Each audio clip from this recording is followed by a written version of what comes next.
Itoophiyaan badii keessa hin baane seensisaa jira. Mootummaan naannoo Oromiyaa bulchiinsa yeroo muddamaa yookaan state of emergency jala jira.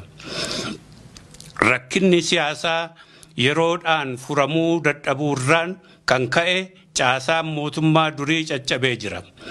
Yeroo ammaa Oromiyaa keessa rakkina uummataa kan furu qaamni bulchiinsaa filatamee hin jiru.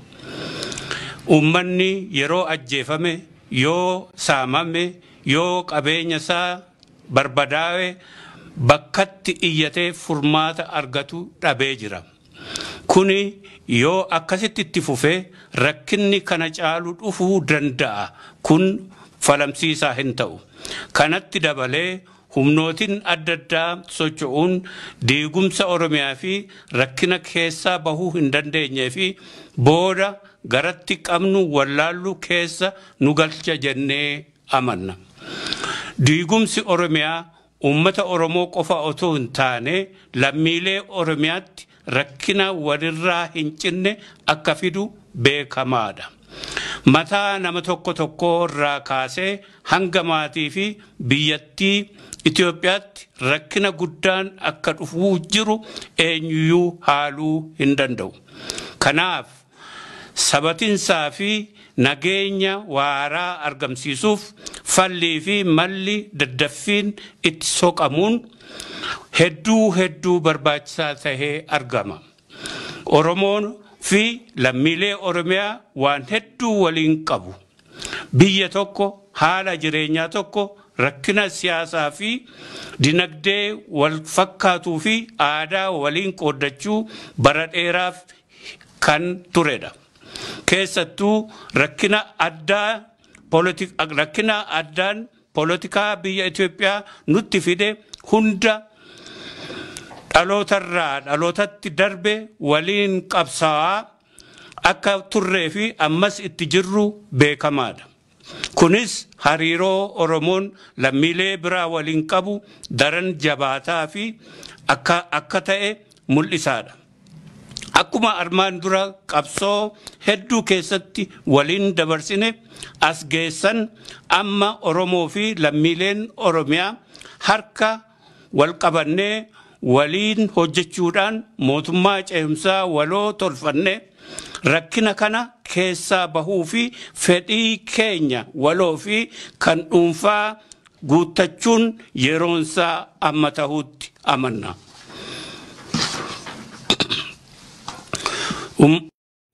Ummatoonni Itoophiyaa waliigala naannoo Oromiyaa tasgabbeessuu keessatti gahee keessan bahuu, lammii keessan Oromiyaa keessaa jiraatu baraaruu qofa osoo hin taane akka biyyaatti waan waliin qabnu bu'uureeffachuu nu gargaara jennee amanna.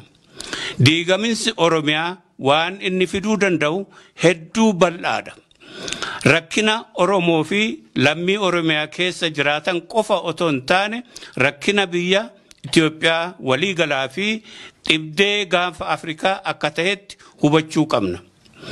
Kanaaf haala amma jiru keessatti mootummaa ce'umsaa biyyoolessa Oromiyaa National Transition Government of Oromiyaa daddaffiin ijaaruun murteessaa ta'ee argame. Waan hubachuu qabnu mootummaan ce'umsaa ijaaruun biyya diiguuf otoo hin taane rakkina biyya diigamaa jiru furuuf balaa dhufaa jiru biyyattii fi naannoo gaafa Afrikaa baraaruuf akka tahee ummatoota Itoophiyaa biyyoota gaafa Afrikaa fi ardii addunyaa akkasumas mootummoota addunyaatiif mirkaneessuu feena. Seenaa keessattis Oromoon biyya diigee hin beeku ni ijaara malee. Oromoon mataa ofii qofaafis yaadee hin beeku. Sabaa fi sablammii walitti qabee waliin jiraachuu malee akka biraatti amala addaa fi aadaa addaa hin qabu. Kanaafis ragaa guddaa kan ta'u biyya Itoophiyaa keessaa sabaa fi sablammii heddumminaan hammatee kan jiraatu hunda caalaa Oromoo tahuu isaatti hubatamaadha. Kanaaf Oromiyaan fakkii yookaan moodel biyya Itoophiyaa sabaaf sablammii itti heddummaatudha jechuu dandeenya. Mootummaa ce'umsaa ijaaruun irra caalaa nageenya sabaa fi sablammii Oromiyaa keessaa jiraatan eeguuf daran tokkummaa fi waliin jireenya isaanii gabbisuuf barbaachisaadha. Kanaaf mootummaan ce'umsaa kunis waan seenaa fi aadaadhaan ijaaramee jiru daran jabeessuuf malee diigumsa uumuuf akka hin taane irra deebinee mirkaneessuu feena. Hariiroo Oromoo fi lammiilee Oromiyaa kan gidduu jiru daran jabeessuu, jaalala horachuu fi waliin biyya ijaarrachuutti hundaa'uudhaan waliin tarkaanfachuu feena. Kun naannolee Itoophiyaa kaaniifis bu'uura nagaa waaraa taha jennee amanna.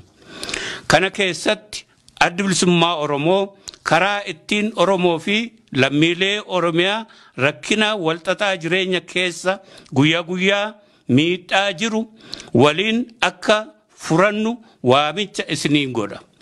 Yaamichi Oromoo fi lammiilee Oromiyaa maraaf dhiyeessaa jirru kun mootummaa ce'umsaa yeroo ammaa ta'u, kunis seenaa keessatti yeroo jalqabaaf dirree itti mootummaa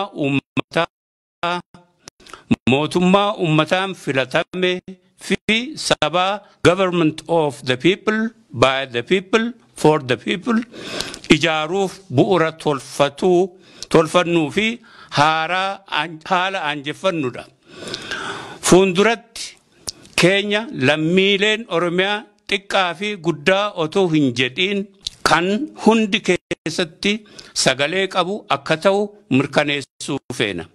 Kaayyoon keenyaa fi akeekni mootummaa ce'umsaa kun yeroo jalqabaaf aadaa poolitikaa gartuu yookaan partisan political culture biyya Itoophiyaa keessa ture jijjiirree lammiilee Oromiyaa hunda hammatu ummataan filatame ummata tajaajiluun bakka buusuuf akka ta'e isinii mirkaneessuu feena. Addi bilisummaa Oromoo imaammata pooletikaasaa namarratti fe'uu utuu hin taane kan qaama adda addaa dhaggeeffatee lammiilee hundaaf akka ta'utti qaama bulchiinsa waloo ijaaruutti tattaafatudha.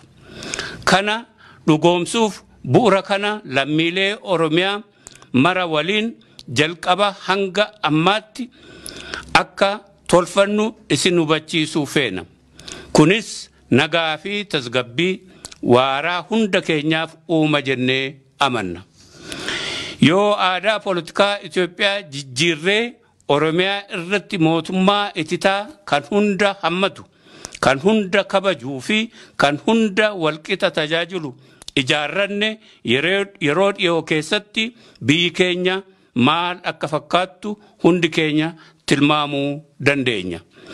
Mootummaan walqixxummaa lammiilee fi fedhii uummata irratti hundaa'e yoo ijaarranne imaammanni dantaa biyyaa fi hariiroo alaa ifa yoo ta'e qaamni seeraa tumuu fi seera taliiguu yoo adda bahee tolfame qaamni nagaa eeguu fi biyya ittisu ajaja warra aangoorra jiranii hin raafamu yoo ta'e mootummaan badii balleessuuf yoo itti gaafatama ta'e qabaate mirgi dhala namaa akka dhuunfaa fi walootti yoo kabajame biyyi lammii ishee kabajaa fi gammachuun keessa jiraattu taatti jennee amanna.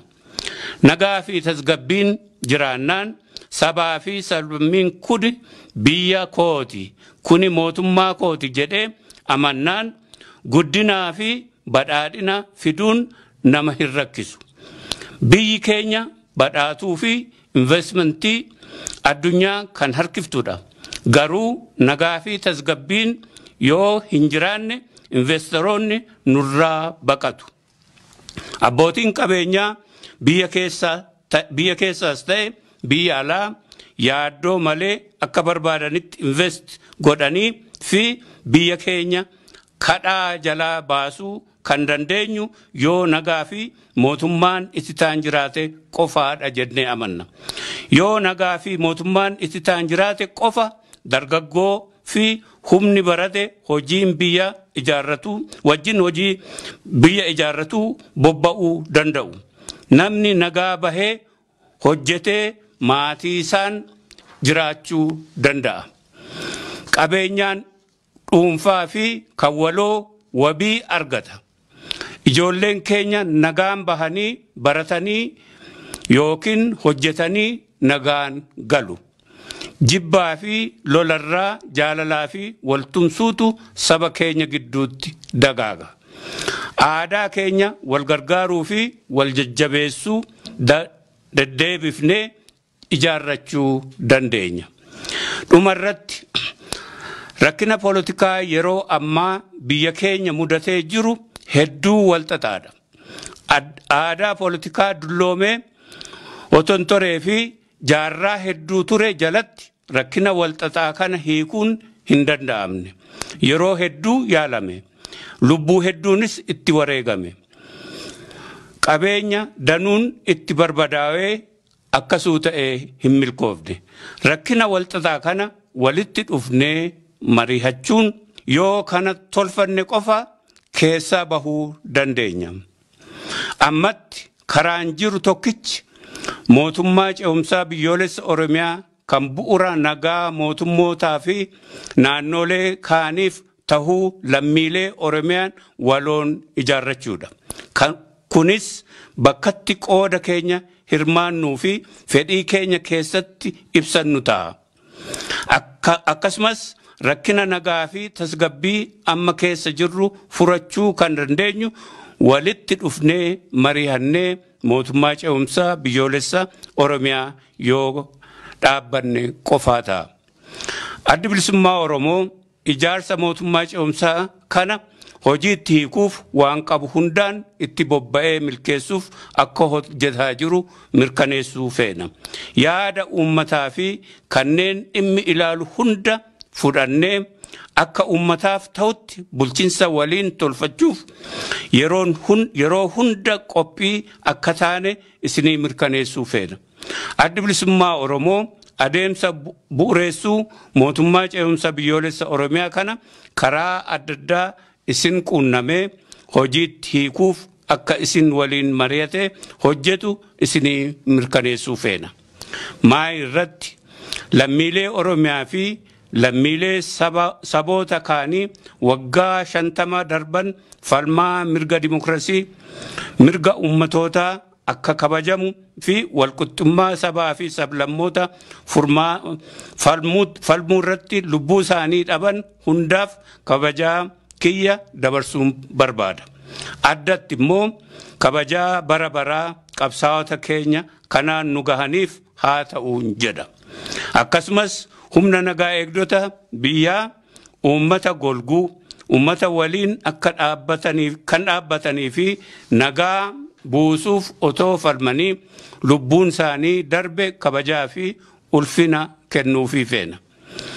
Akkasumas addatti humna poolisii fi nagaa eegdota Finfinnee kanneen kabajaa ilma namaa tiksanii fi hojii isaanii seeraan hojiitti hiikuu yaalanii haala dhiphuu siyaasaa rakkisaa keessa maatii fi jireenya isaanii dhiisanii halkanii fi guyyaa nagaa uummataa eegan hedduun dinqisiifadha. Akkasumas namoota akka dhuunfaatti akka garee fi akka jaarmiyaatti nu bira dhaabbatanii akka murannoo keenya jabeessine bakka amma jirruun nu geessisan hunda galatoonfachuun fedha. Erga waamicha mootummaa ce'umsaa biyyoolessa Oromiyaaf waamicha goonee kanneen waamicha kana nu cinaa dhaabbatanii milkeessuuf dirmatanii nu waliin hiriiraa jirtan kanneen armaan gadii galateeffachuun fedha. Kabajamtoota lammiilee Oromiyaa kan waamicha kana ofitti fudhatanii nu deeggaranii nu waliin dhaabbataa jiran. Paartiilee siyaasaa adda addaa addatti immoo waahila keenya KFO hogganoota adda bilisummaa Oromoo keessaaf alaa qondaalotaa fi miseensota adda bilisummaa Oromoo keessaaf alaa qeerroo bilisummaa Oromoo qabsaa'ota bilisummaa Oromoo bakka hundaa deeggartootaa fi hawaasa Oromoo, the Oromo Scholars and Professional Group, Oromo Global Forum, hogganoota amantii adda addaa sagalee uummata keenyaa ta'uun waamicha dabarsitan, Global Oromia Journalist Association, gartuu deeggarsa sochii 39 idil addunyaa, koree miseensotaa fi deeggartoota bilisummaa Oromoo akkasumas kanneen dhimma hidhamtoota siyaasaa lammiilee Oromiyaa fi akkasumas hidhamtoota kaan hiiksisuuf ijaaramanii sochii jalqaban kanneen maqaa isaanii dha'uu dagadde hundaaf galata keenya galchina. Waan na dhaggeeffattaniif galatoomaa. Injifannoo uummata bal'aaf. Daawud Ibsaa, Hayduree Bilisummaa Oromoo, Onkoloolessa 8/2020 Finfinnee.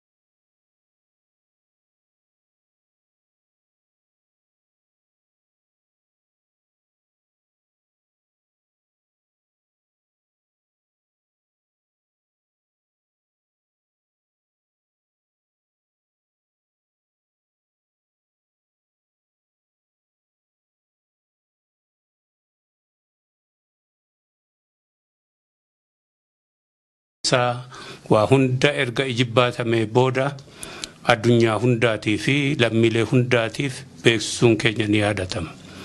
Amma kanarraa ka'ee rakkina poolitikaa Itoophiyaa fi bu'uuraan furmaata isaa ka jedhu adda bilisummaa Oromoo ammallee ifa gochuudhaaf uummataaf dhiheessaa. Ittiin seenaa rakkina poolitikaa Itoophiyaa fi bu'uuraan furmaata isaa. Raafama siyaasaa yeroo ammaa Itoophiyaan keessa galtee jirtuu fi addatti immoo rakkoolee walxaxaan Oromiyaa keessatti mul'achaa jiran Oromiyaa dirree jeequmsaa fi lolaa taasisuun tasgabbii dhabsiisuu qofa otuu hin taane Itoophiyaan badii keessaa hin baane seensisaa jira. Mootummaan naannoo Oromiyaa bulchiinsa yeroo muddamaa yookaan state of emergency jala jira. Rakkinni siyaasaa yeroodhaan furamuu dadhabuurraan kan ka'e caasaan mootummaa durii caccabee jira. Yeroo ammaa Oromiyaa keessa rakkina uummataa kan furu qaamni bulchiinsaa filatamee hin jiru. Uummanni yeroo ajjeefame, yoo saamame, yoo qabeenya isaa barbadaa'e bakkatti iyyatee furmaata argatu dhabee jira. Kuni yoo akkasitti itti fufee rakkinni kana caalu dhufuu danda'a. Kun falamsiisaa hin ta'u. Kanatti dabalee humnootiin adda addaa socho'uun diigumsa Oromiyaa fi rakkina keessaa bahuu hin dandeenyee fi booda garatti qabnu wallaallu keessa nu galcha jennee amanna. Diigumsi Oromiyaa uummata Oromoo qofa otoo hin taane lammiilee Oromiyaatti rakkina walirraa hin cinne akka fidu beekamaadha. Mataa nama tokko irraa kaasee hanga maatii fi biyyattii Itoophiyaatti rakkina guddaan akka dhufuu jiru eenyuyyuu haaluu hin danda'u. Kanaaf sabatinsaa fi nageenya waaraa argamsiisuuf fallii fi malli daddaffiin itti soqamuun hedduu barbaachisaa tahee argama. Oromoon fi lammiilee Oromiyaa waan hedduu waliin qabu. Biyya tokko, haala jireenyaa tokko, rakkina siyaasaa fi dinagdee wal fakkaatuu fi aadaa waliin qooddachuu bara dheeraaf kan turedha. Keessattuu rakkina addaan poolitikaa biyya Itoophiyaa nutti fide hunda dhalootarraa dhalootatti darbe waliin qabsaa'aa akka turree fi ammas itti jirru beekamaadha. Kunis hariiroo Oromoon lammiilee biraa waliin qabu daran jabaataa fi akka ta'e mul'isaadha.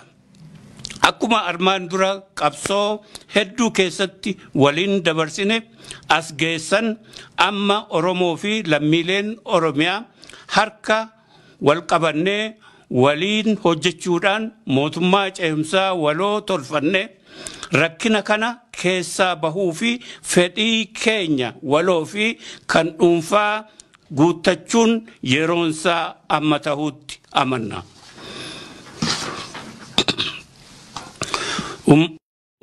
Ummatoonni Itoophiyaa waliigala naannoo Oromiyaa tasgabbeessuu keessatti gahee keessan bahuu lammii keessan Oromiyaa keessaa jiraatu baraaruu qofa osoo hin taane akka biyyaatti waan waliin qabnu bu'uureeffachuu nu gargaara jennee amanna. Diigaminsi Oromiyaa waan inni fiduu danda'u hedduu bal'aadha. Rakkina Oromoo fi lammii Oromiyaa keessa jiraatan qofa osoo hin taane rakkina biyya Itoophiyaa waliigalaa fi dhibdee gaafa Afrikaa akka ta'etti hubachuu qabna. Kanaaf haala amma jiru keessatti mootummaa ce'umsaa biyyoolessa Oromiyaa National Transition Government of Oromiyaa daddaffiin ijaaruun murteessaa ta'ee argame.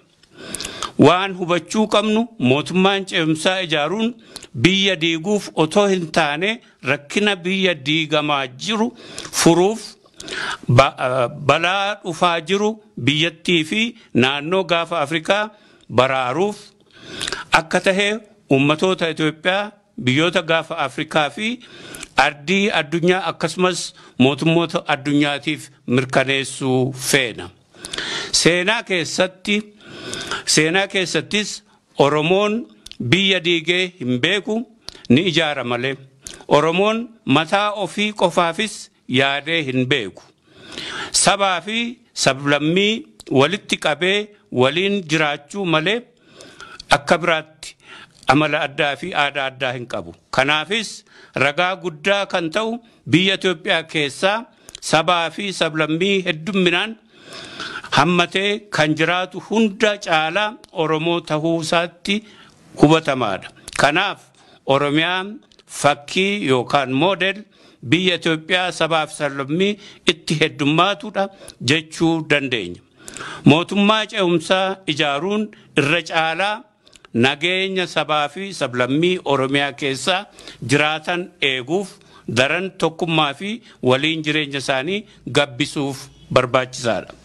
Kanaaf mootummaan ce'umsaa kunis waan seenaa fi aadaadhaan ijaaramee jiru daran jabeessuuf malee diigumsa uumuuf akka hin taane irra deebinee mirkaneessuu feena. Hariiroo Oromoo fi lammiilee Oromiyaa kan gidduu jiru daran jabeessuu, jaalala horachuu fi waliin biyya ijaarrachuutti hundaa'uudhaan waliin tarkaanfachuu feena. Kun naannolee Itoophiyaa kaaniifis bu'uura nagaa waaraa taha jennee amanna. Kana keessatti addi bilisummaa Oromoo karaa ittiin Oromoo fi lammiilee Oromiyaa rakkina walxaxaa jireenya keessa guyyaa guyyaa miidhaa jiru waliin akka furannu waamicha isiniin godha. Yaamichi Oromoo fi lammiilee Oromiyaa maraaf dhiyeessaa jirru kun mootummaa ce'umsaa yeroo ammaa ta'u kunis seenaa keessatti yeroo jalqabaaf dirree itti mootummaa uummataan filatame fi sabaa government of the people by the people for the people ijaaruuf bu'uura tolfannuu fi haala aanjeffannudha. Fuulduratti keenya lammiileen Oromiyaa xiqqaa fi guddaa otoo hin jedhiin kan hundi keessatti sagalee qabu akka ta'u mirkaneessuu feena.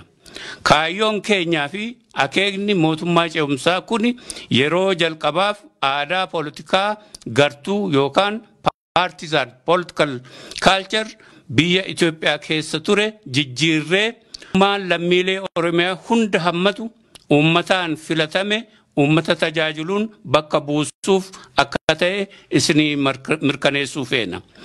Addi Bilisummaa Oromoo imaammata politikaasaa namarratti fe'uu utuu hin taane kan qaama adda addaa dhaggeeffatee lammiilee hundaaf akka ta'utti qaama bulchiinsa waloo ijaaruutti tattaafatudha. Kana dhugoomsuuf bu'uura kana lammiilee Oromiyaa mara waliin jalqaba hanga ammaatti akka tolfannu isin hubachiisuu feena. Kunis nagaa fi tasgabbii waaraa hunda keenyaaf uuma jennee amanna. Yoo aadaa politikaa Itoophiyaa jijjiirree Oromiyaa irratti mootummaa ititaa kan hunda hammatu, kan hunda kabajuu fi kan hunda walqixa tajaajilu ijaarranne yeroo dhiyoo keessatti biyyi keenya maal akka fakkaattu hundi keenya tilmaamuu dandeenya.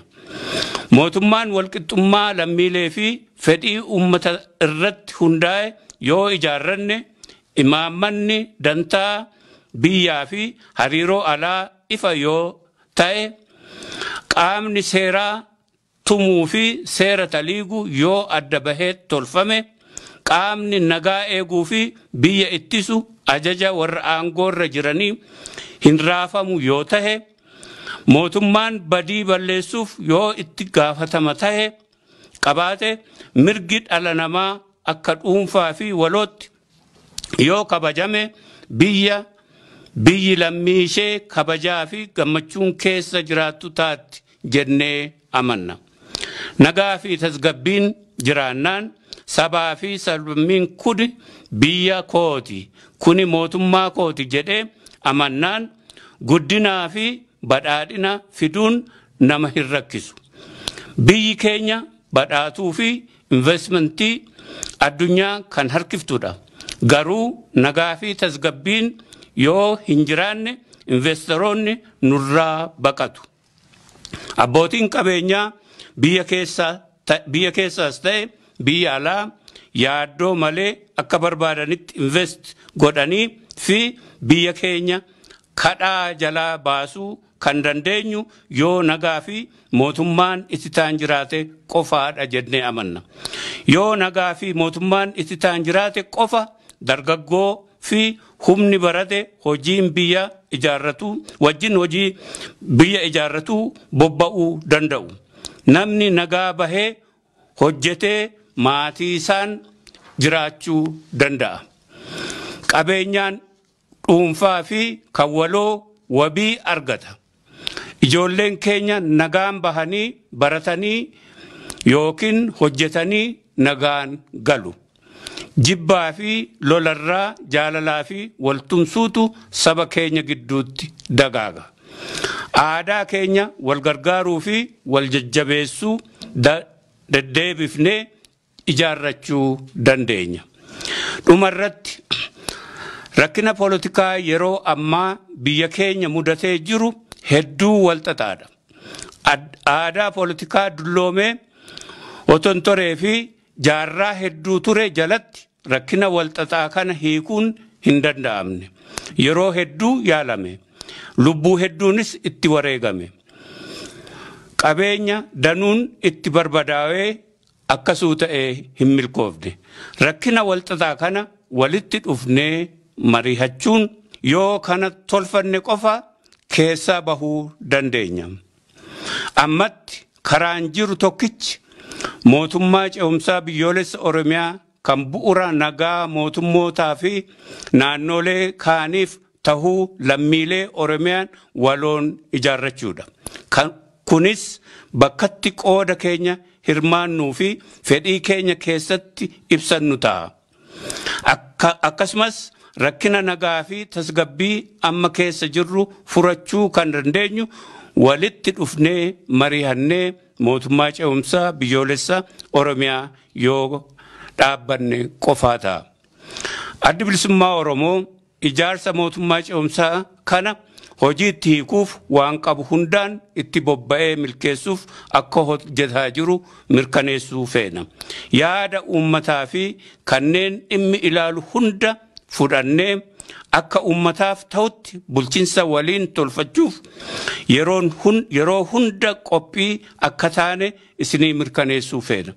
Addi Bilisummaa Oromoo adeemsa bu'uureessuu mootummaa ce'umsa biyyoolessa Oromiyaa kana karaa adda addaa isin quunnamee hojiitti hiikuuf akka isin waliin mari'ate hojjetu isinii mirkaneessuu feena. Maa irratti lammiilee Oromiyaa fi lammiilee saboota kaanii waggaa 50 darban falmaa mirga dimokiraasii mirga uummatootaa akka kabajamu fi walqixxummaa sabaa fi sablammoota falmuu irratti lubbuu isaanii dhaban hundaaf kabajaa kiyya dabarsuun barbaada.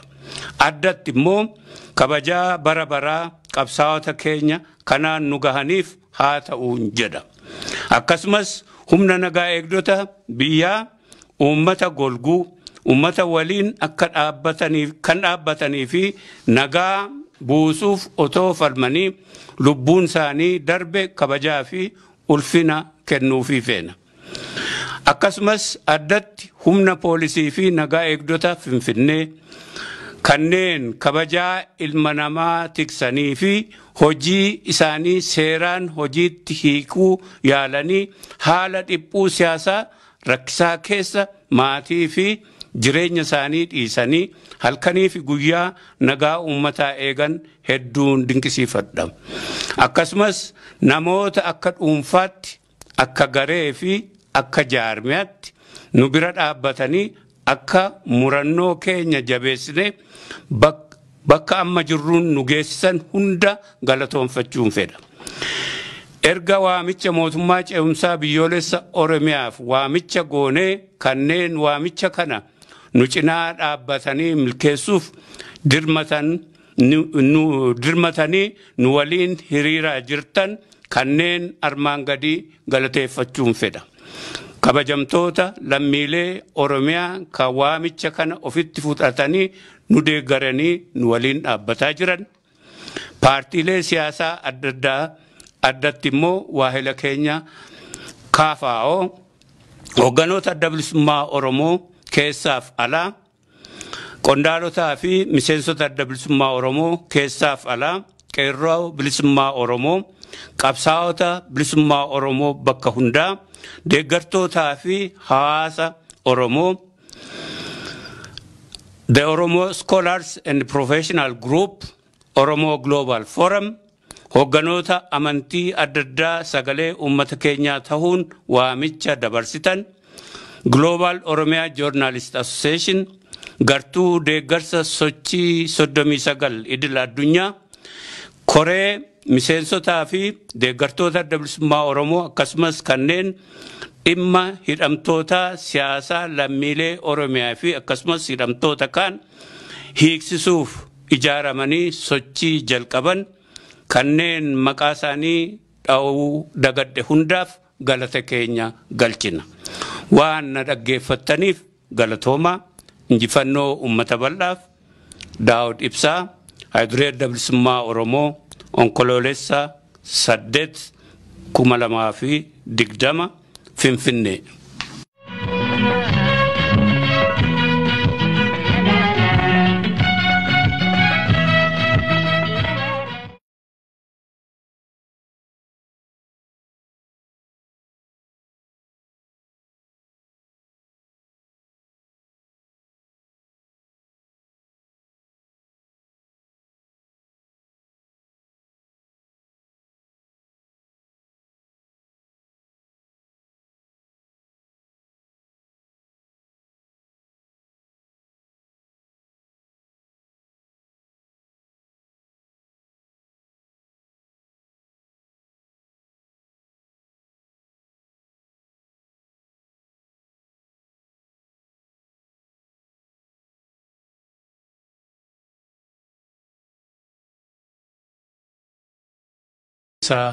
Waa hunda erga ijibbaatame booda addunyaa hundaatii fi lammiilee hundaatiif beeksisuun keenya ni yaadatama. Amma kanarraa ka'ee rakkina poolitikaa Itoophiyaa fi bu'uuraan furmaata isaa ka jedhu Adda Bilisummaa Oromoo ammallee ifa gochuudhaaf ummataaf dhiheessaa. Ittiin seenaa rakkina poolitikaa Itoophiyaa fi bu'uuraan furmaata isaa. Raafama siyaasaa yeroo ammaa Itoophiyaan keessa galtee jirtuu fi addatti immoo rakkoolee walxaxaan Oromiyaa keessatti mul'achaa jiran Oromiyaa dirree jeequmsaa fi lolaa taasisuun tasgabbii dhabsiisuu qofa otuu hin taane Itoophiyaan badii keessaa hin baane seensisaa jira. Mootummaan naannoo Oromiyaa bulchiinsa yeroo muddamaa yookaan state of emergency jala jira. Rakkinni siyaasaa yeroodhaan furamuu dadhabuurraan kan ka'e caasaan mootummaa durii caccabee jira. Yeroo ammaa Oromiyaa keessa rakkina uummataa kan furu qaamni bulchiinsaa filatamee hin jiru. Uummanni yeroo ajjeefame, yoo saamame, yoo qabeenya isaa barbadaa'e bakkatti iyyatee furmaata argatu dhabee jira. Kuni yoo akkasitti itti fufee rakkinni kana caalu dhufuu danda'a. Kun falamsiisaa hin ta'u.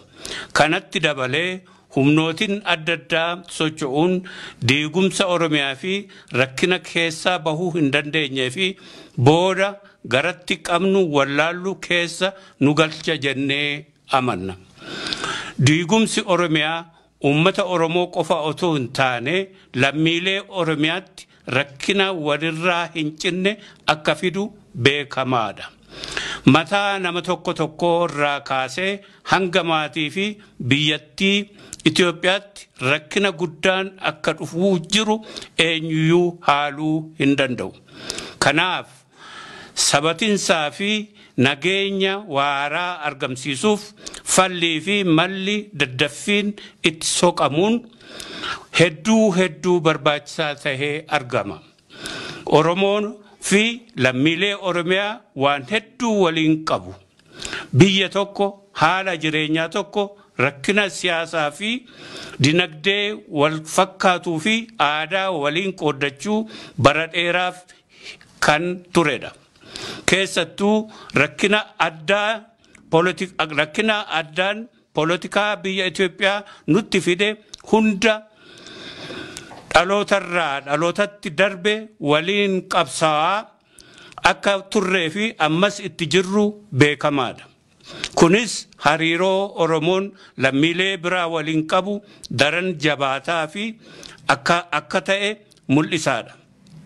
Akkuma armaan dura qabsoo hedduu keessatti waliin dabarsine as geessan amma Oromoo fi lammiileen Oromiyaa harka wal qabannee waliin hojjechuudhaan mootummaa ce'umsaa waloo tolfanne rakkina kana keessaa bahuu fi fedhii keenya waloo fi kan dhuunfaa guuttachuun yeroonsaa amma tahuutti amanna.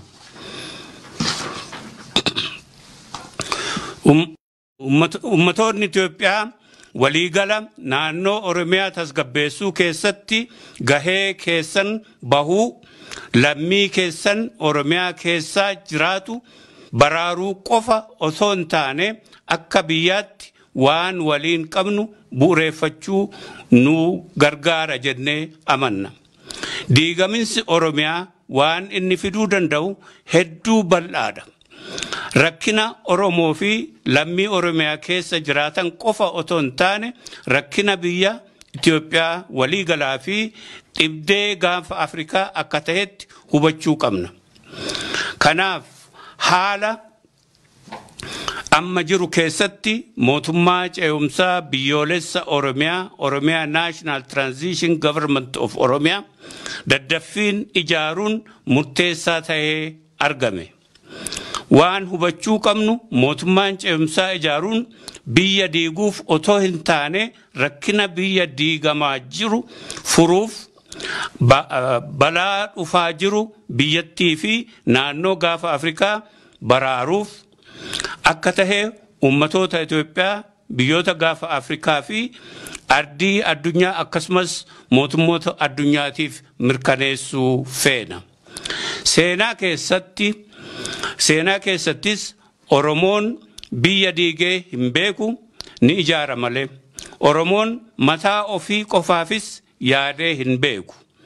Sabaa fi sablammii walitti qabee waliin jiraachuu malee akka biraatti amala addaa fi aadaa addaa hin qabu. Kanaafis ragaa guddaa kan ta'u biyya Itoophiyaa keessaa sabaa fi sablammii heddumminaan hammatee kan jiraatu hunda caalaa Oromoo ta'uu isaatti hubatamaadha. Kanaaf Oromiyaan fakkii yookaan moodel biyya Itoophiyaa sabaa fi sablammii itti heddummaatudha jechuu dandeenya.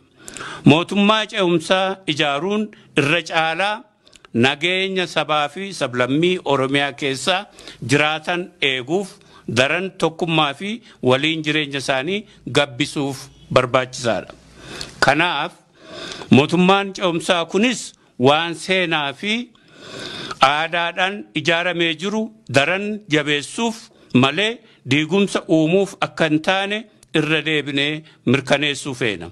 Hariiroo Oromoo fi lammiilee Oromiyaa kan gidduu jiru daran jabeessuu, jaalala horachuu fi waliin biyya ijaarrachuutti hundaa'uudhaan waliin tarkaanfachuu feena.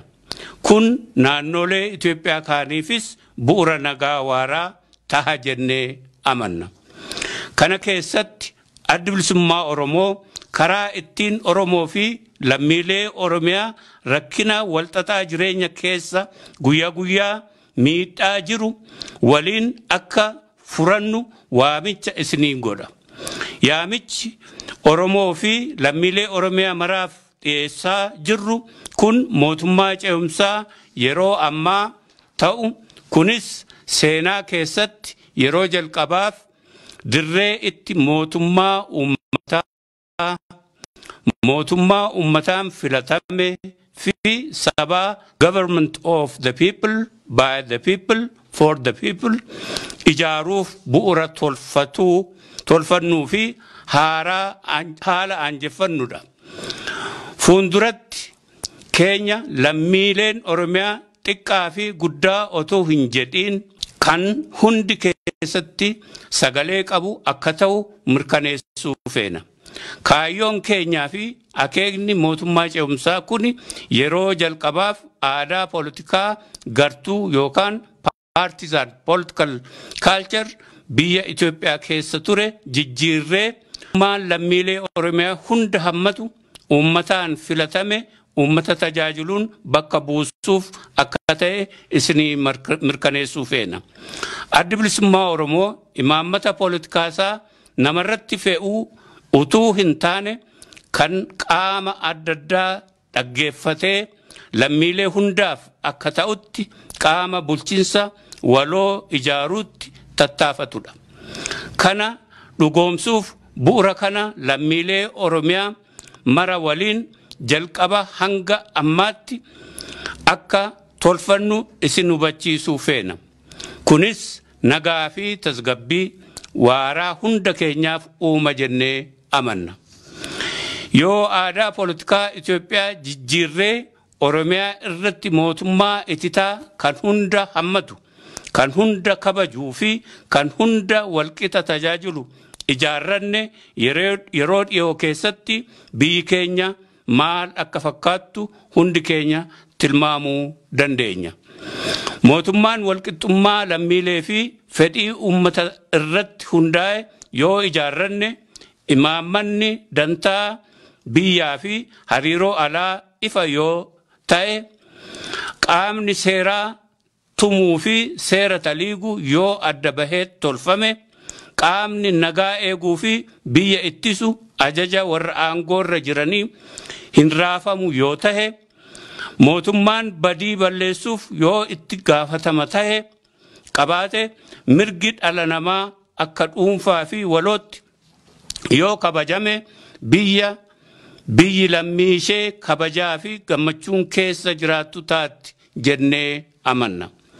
Nagaa fi tasgabbiin jiraannaan sabaa fi sablammiin kun biyya kooti kuni mootummaa kooti jedhee amannaan guddinaa fi badhaadhina fiduun nama hin rakkisu. Biyyi keenya badhaatuu fi investmentii addunyaa kan harkiftudha. Garuu nagaa fi tasgabbiin yoo hin jiraanne investoroonni nurraa baqatu. Abbootiin qabeenyaa biyya keessaas ta'e biyya alaa yaaddoo malee akka barbaadanitti invest godhanii fi biyya keenya kadhaa jalaa baasuu kan dandeenyu yoo nagaa fi mootummaan ittitaan jiraate qofaadha jennee amanna. Yoo nagaa fi mootummaan ittitaan jiraate qofa dargaggoo fi humni barate hojiin biyya ijaarratu bobba'uu danda'u. Namni nagaa bahee hojjetee maatii isaan jiraachuu danda'a. Qabeenyaan dhuunfaa fi kan waloo wabii argata. Ijoolleen keenya nagaan bahanii baratanii yookiin hojjetanii nagaan galu. Jibbaa fi lolarraa jaalalaa fi waltumsuutu saba keenya gidduutti dagaaga. Aadaa keenya wal gargaaruu fi wal jajjabeessuu deddeebifnee ijaarrachuu dandeenya. Dhumarratti rakkina poolitikaa yeroo ammaa biyya keenya mudatee jiru hedduu walxaxaadha. Aadaa poolitikaa dulloomee oton toree fi jaarraa hedduu ture jalatti rakkina walxaxaa kana hiikuun hin danda'amne. Yeroo hedduu yaalame. Lubbuu hedduunis itti wareegame. Qabeenya danuun itti barbadaa'ee akkasuu ta'ee hin milkoofne. Rakkina walxaxaa kana walitti dhufnee mari'achuun yoo kana tolfanne qofa keessaa bahuu dandeenya. Ammatti karaan jiru tokkichi mootummaa ce'umsaa biyyoolessa Oromiyaa kan bu'uura nagaa mootummootaa fi naannolee kaaniif tahuu lammiilee Oromiyaan waloon ijaarrachuudha. Kunis bakkatti qooda keenya hirmaannuu fi fedhii keenya keessatti ibsannu ta'a.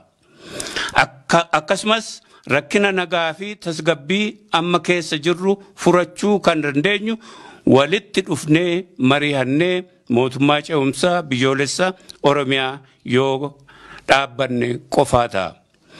Addi Bilisummaa Oromoo ijaarsa mootummaa ce'umsaa kana hojii itti hiikuuf waan qabu hundaan itti bobba'ee milkeessuuf akka hojjetaa jiru mirkaneessuu feena. Yaada uummataa fi kanneen dhimmi ilaalu hunda fudhannee akka uummataaf ta'utti bulchiinsa waliin tolfachuuf yeroo hunda qophii akka taane isinii mirkaneessuu feena. Addi Bilisummaa Oromoo adeemsa bu'uureessuu mootummaa ce'umsa biyyoolessa Oromiyaa kana karaa adda addaa isin quunnamee hojiitti hiikuuf akka isin waliin mari'ate hojjetu isinii mirkaneessuu feena.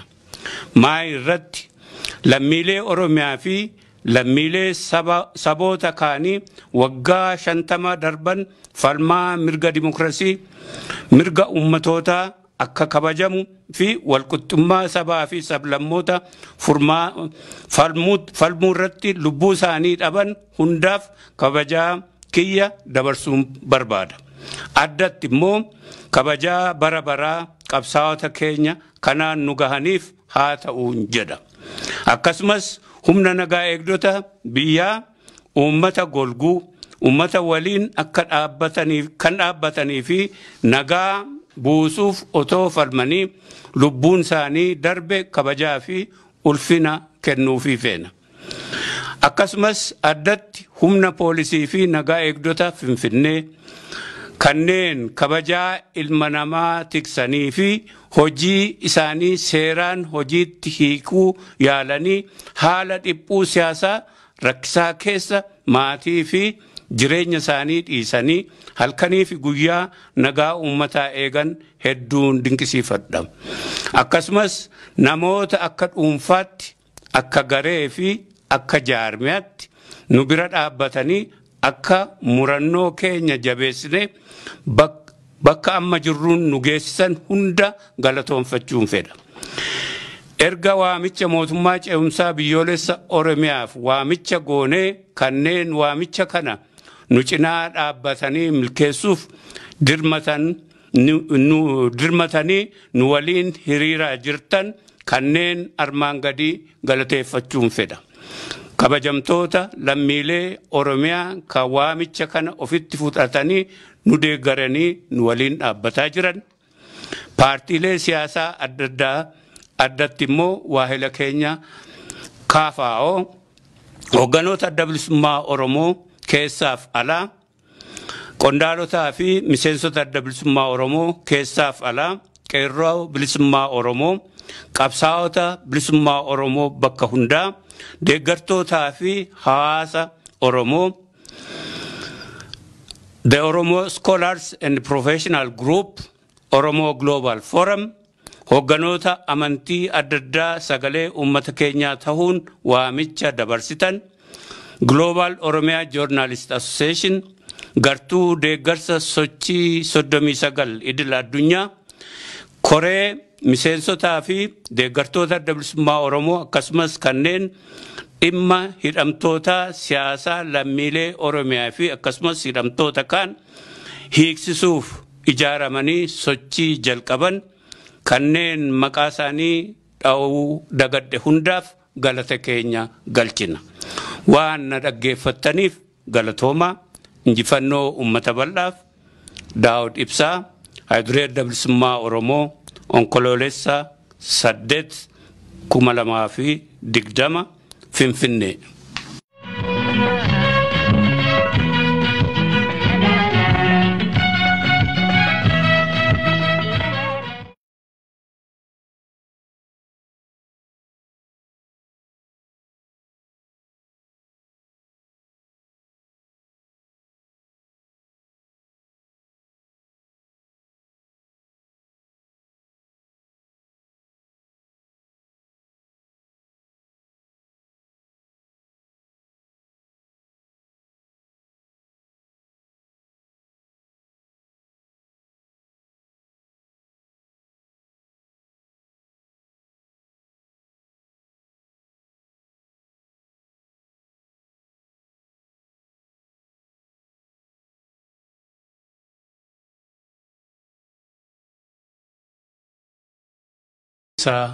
Waa hunda erga ijibbaatame booda addunyaa hundaatii fi lammiilee hundaatiif beeksisuun keenya ni yaadatama.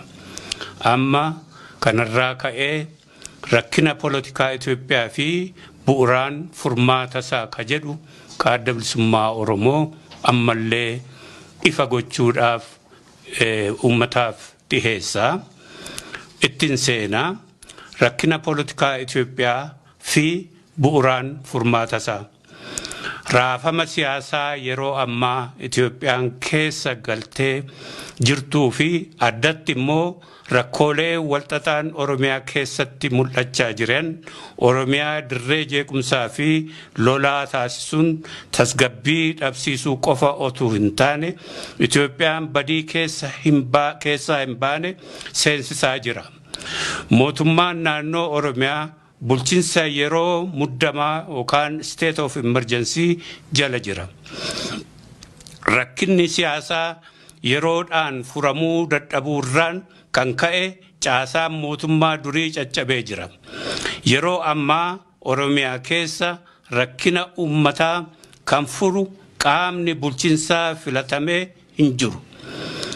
Uummanni yeroo ajjeefame, yoo saamame, yoo qabeenya isaa barbadaa'e bakkatti iyyatee furmaata argatu dhabee jira. Kuni yoo akkasitti itti fufee rakkinni kana caalu dhufuu danda'a. Kun falamsiisaa hin ta'u. Kanatti dabalee humnootiin adda addaa socho'uun diigumsa Oromiyaa fi rakkina keessaa bahuu hin dandeenyee fi booda garatti qabnu wallaallu keessa nu galcha jennee amanna. Diigumsi Oromiyaa uummata Oromoo qofa otoo hin taane lammiilee Oromiyaatti rakkina walirraa hin cinne akka fidu beekamaadha. Mataa nama tokko irraa kaasee hanga maatii fi biyyattii Itoophiyaatti rakkina guddaan akka dhufuu jiru eenyuyyuu haaluu hin danda'u. Kanaaf sabatinsaa fi nageenya waaraa argamsiisuuf fallii fi malli daddaffiin itti soqamuun hedduu barbaachisaa tahee argama. Oromoon fi lammiilee Oromiyaa waan hedduu waliin qabu. Biyya tokko haala jireenyaa tokko rakkina siyaasaa fi dinagdee wal fakkaatuu fi aadaa waliin qooddachuu bara dheeraaf kan turedha. Keessattuu rakkina addaan poolitikaa biyya Itoophiyaa nutti fide hunda dhalootarraa dhalootatti darbe waliin qabsaa'aa akka turree fi ammas itti jirru beekamaadha. Kunis hariiroo Oromoon lammiilee biraa waliin qabu daran jabaataa fi akka ta'e mul'isaadha. Akkuma armaan dura qabsoo hedduu keessatti waliin dabarsine as geessan amma Oromoo fi lammiileen Oromiyaa harka wal qabannee waliin hojjechuudhaan mootummaa ce'umsaa waloo tolfanne rakkina kana keessaa bahuu fi fedhii keenya waloo fi kan dhuunfaa guuttachuun yeroonsaa amma tahuutti amanna.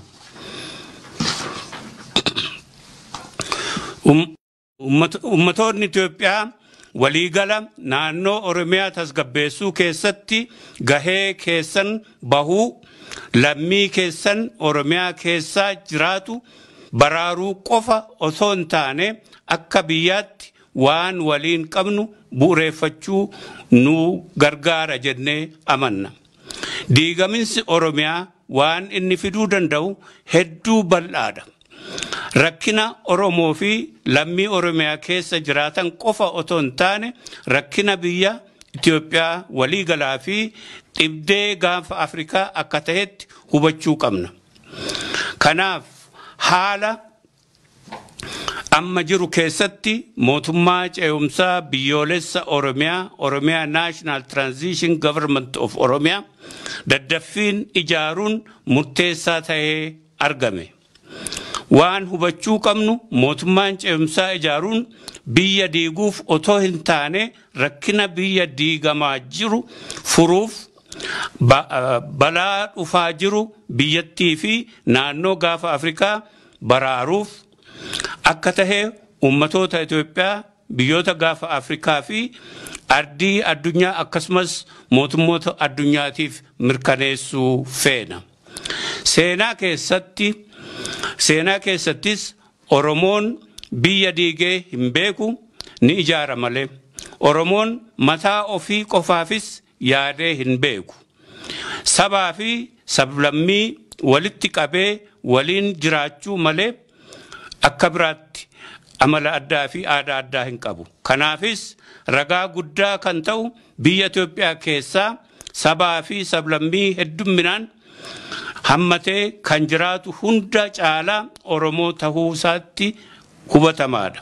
Kanaaf Oromiyaan fakkii yookaan moodel biyya Itoophiyaa sabaa fi sablammii itti heddummaatudha jechuu dandeenya. Mootummaa ce'umsaa ijaaruun irra caalaa nageenya sabaa fi sablammii Oromiyaa keessaa jiraatan eeguuf daran tokkummaa fi waliin jireenya isaanii gabbisuuf barbaachisaadha. Kanaaf mootummaan ce'umsaa kunis waan seenaa fi aadaadhaan ijaaramee jiru daran jabeessuuf malee diigumsa uumuuf akka hin taane irra deebinee mirkaneessuu feena.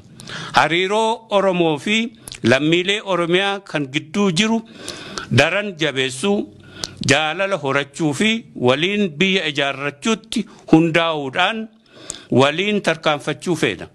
Kun naannolee Itoophiyaa kaaniifis bu'uura nagaa waaraa taha jennee amanna. Kana keessatti addi bilisummaa Oromoo karaa ittiin Oromoo fi lammiilee Oromiyaa rakkina walxaxaa jireenya keessa guyyaa guyyaa miidhaa jiru waliin akka furannu waamicha isiniin godha.